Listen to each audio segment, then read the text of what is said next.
Hello, I'm Janos Di-Fanteria. The Germans said, "God is with us," and the British soldiers had an answer. And it tells us something rather wonderful about the peculiar sense of humour men develop when almost everything around them has stopped being funny. This is We've Got Mittens Too.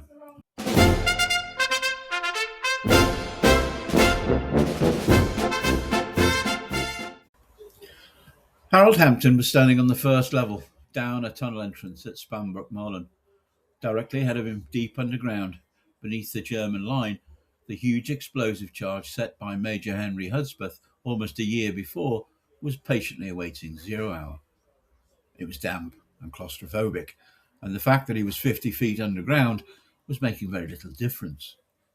He was bitterly cold and standing in a puddle, as he only had 2 or 3 feet square above the ladder that plunged into darkness on which to perch. He wasn't keen on moving around too much, as he couldn't see that well in the gloom, and was not confident that when he planted a size 9, it would stay on terra firma. Going arse over tit into a pitch-black hole wasn't a prospect he relished.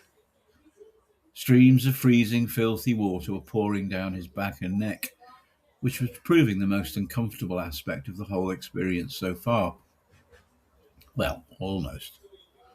There was the dark, the whiz and crump of the artillery above him, and the expansive silence of the shaft, with only brief yet unnerving interruptions every 20 minutes or so, as the tunnellers shuffling and scraping from down below carried eerily up into the galleries above. Harold had got used to being around the other men in his section. Somehow together they could manufacture a laugh and a joke, helping each other through the worst moments. He managed to smile when he remembered what Jack had told him in the freezing early hours of the day before. Jack had come over to the Liverpool Pals from a Yorkshire regiment, which had taken a pasting at Neuve-Chapelle early in 1915. Jack said that after that show, everyone was resigned to the fact that they might be in the trenches for a bloody long while. His platoon had been up in the line, and during a particularly cold spell, the Germans had tried to overawe their morale with a declaration of true Teutonic bombast. They shouted, "Gott mit uns!" God is with us. It took the tykes only 10 minutes to put together a fitting riposte, which they pushed into view above their heads with some purpose and considerable uncontrollable giggling. We got a pick elf and tied the wood to it with a bit of all wiring. Ted and I grabbed it and stuck it up as high above the parapet as possible, shouted, "Hey, Fritz, take a look at this bugger." They heard nothing from the trenches just 30 yards away, but they didn't expect to, nor did they care. The sign was unequivocal. We got mittens too. Afterthought. There is a temptation to dismiss We Got Mittens Too as one of those wonderfully improbable soldier stories that became slightly funnier with every retelling. Except that this one left witnesses behind. Private Frank Sumter of the London Rifle Brigade left a recorded account, now preserved in the Imperial War Museum Sound Archive, of the Christmas truce of 1914. He remembered the Germans putting up a sign bearing the words, "Gott mit uns." The British produced one of their own. "We got mittens too." And Sumter finished his recollection with the wonderfully understated observation that he didn't know whether the Germans enjoyed the joke or not. Other veterans remembered variations of it. In one recollection associated with the veteran Wilfred Reedman, the trenches were close enough for the opposing soldiers to shout to one another. When Gott mit uns came from the German line, British soldiers reportedly put their winter gloves on the ends of their rifles, waved them above the parapet, and shouted back, "We got mittens too!" The story survived sufficiently strongly to appear, using the voices of veterans themselves, in Peter Jackson's 2018 film, They Shall Not Grow Old. So there may never have been one definitive mittens incident. The joke appears to have circulated in different forms, in different places, amongst men who immediately understood it. And that makes the distinction between fact and fiction in Ursus rather interesting. Jack and Ted are fictional. The Yorkshireman, Nerve Chappelle, and the Pick Elf are my dramatisation. Harold remembering their story whilst waiting underground at Spanbroekmolen is fiction, but the joke isn't.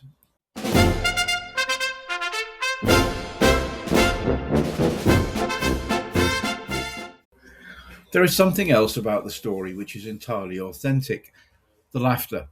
Military humour can be extraordinarily dark. Soldiers joke about death, lice, wounds, appalling food, incompetent officers, the enemy, the weather, their equipment, the rats, the mud, their circumstances, and perhaps most frequently of all, themselves. To someone standing outside that world, and it can occasionally appear callous. Usually it is anything but. Men on the Western Front live with cold, mud, rats, lice, exhaustion, artillery, and the knowledge that the next shell, sniper's bullet, or order to go over the parapet might kill them, and they controlled almost none of it. But they could control how they responded to it. Humour makes something enormous temporarily smaller. It punctures pomposity. It creates distance from fear. And perhaps most importantly, it reminds frightened men that the frightened man beside them is still capable of laughing. And that matters. Across 30 yards of no man's land came one of the grandest declarations imaginable. God is with us. And the British soldier looked across the mud, the wire and the shell holes, and essentially replied, well, that's nice, but we've got gloves. And for a few moments, no man's land didn't entirely belong to artillery, snipers, and death. It belonged to a joke.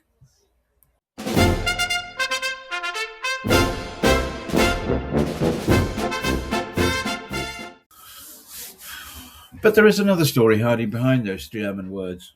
Gott Mittens was not a recent invention. The words were everywhere, on patriotic postcards and wartime publications.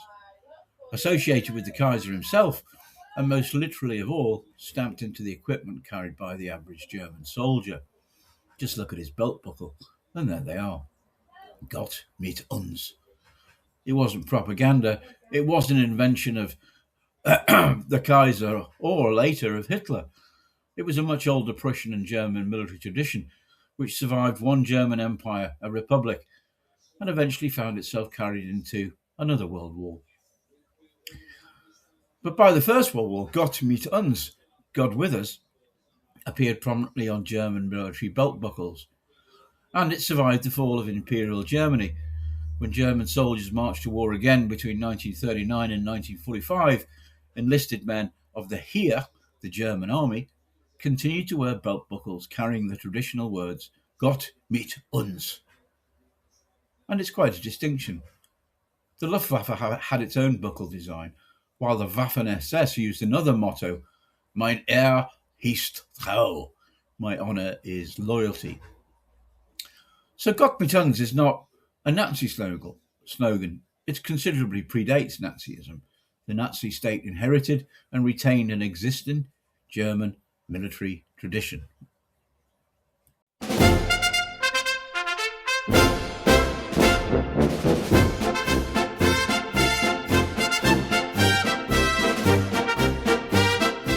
Off! And in 1916, those same three words acquired a particularly brutal significance in American wartime imagery. A cartoon published by the New York Tribune late in 1916 was captioned Gott mit uns. It depicted a German officer wearing a Pickelhaube, holding a smoking revolver and standing over the bleeding body of a nurse.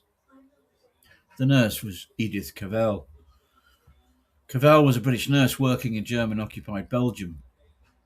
She treated wounded soldiers irrespective of nationality and became involved in a network which helped Allied servicemen escape through neutral Holland. She was arrested by the German authorities, tried by a military court, and executed by firing squad in Brussels on the 12th of October 1915. Her death provoked international outrage and became extraordinarily powerful material for Allied propaganda. But the cartoon itself was not a factual representation of Cavell's execution. She was not lying wounded on the ground while a German officer dispatched her with his revolver. She was executed by a firing squad. The image was pure propaganda. And that is precisely why it is historically interesting. Its purpose wasn't to provide a forensic reconstruction of Cavell's death. It was to make an argument. A German officer, a murdered nurse, a smoking gun, and above them, Gott Mittens. 3 words intended to turn German claims of divine favour into an accusation of hypocrisy. When America took Got Mittens and put it above a German officer apparently murdering Edith Cavell, the audience understood exactly what the cartoonist was doing. He wasn't merely illustrating an atrocity, he was throwing Germany's own motto straight back at Germany. And then the history becomes a little uncomfortable. The relationship between religion, Christianity, and National Socialism has been simplified from almost every direction subsequently. Hitler has variously been described as a Christian, an atheist, a pagan, an occultist, and an adherent of some nebulous German mysticism. But not many of those labels, used alone, adequately describes the historical reality. Nazi Germany certainly exploited Christian language and inherited Christian symbols and traditions. At the same time, important elements of the Nazi movement were deeply hostile to established Christianity, while some Nazi leaders pursued neo-pagan and Germanic ideas which Hitler himself did not necessarily share. What cannot reasonably be argued is that Christianity somehow stood completely outside of Nazi Germany. Millions of Germans remained members of the Catholic and Protestant churches throughout the Third Reich. In fact, on the 20th of April every year, the Catholic Church celebrated Hitler's birthday, even after his death. Some Christians accommodated themselves to the regime. Some actively supported it. Others resisted it, sometimes at the cost of their liberty and their lives. The historical record contains all of them. And institutional relationships were equally complicated. On the 20th of July 1933, only a very few months after Hitler became Chancellor, Nazi Germany and the Holy See signed the Reichskonkordat, negotiated for Germany by Vice-Chancellor Franz von Papen, and for the Vatican by Cardinal Secretary of State Eugenio Pacelli, the future Pope Pius XII. It regulated the position and rights of the Catholic Church within Germany and remains one of the most fiercely debated episodes in the relationship between the Church and the Nazi state.